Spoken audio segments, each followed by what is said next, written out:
Questo laghetto alle mie spalle è un'oasi naturale, è un'ex cava di prestito, un'oasi naturale che ha un suo specifico ecosistema che lentamente si è formato nel tempo.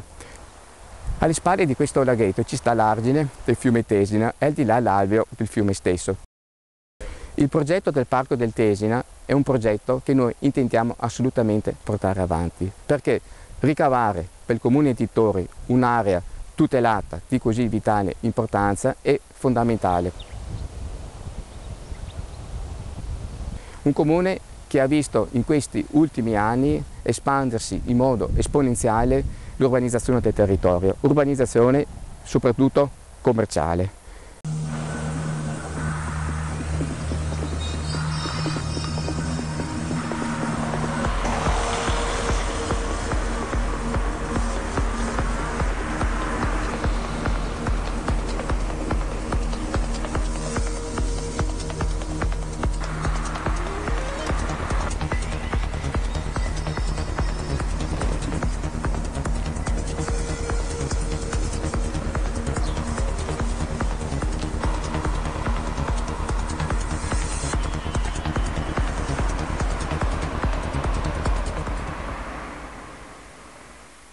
Vogliamo fare una politica naturale, una politica nuova.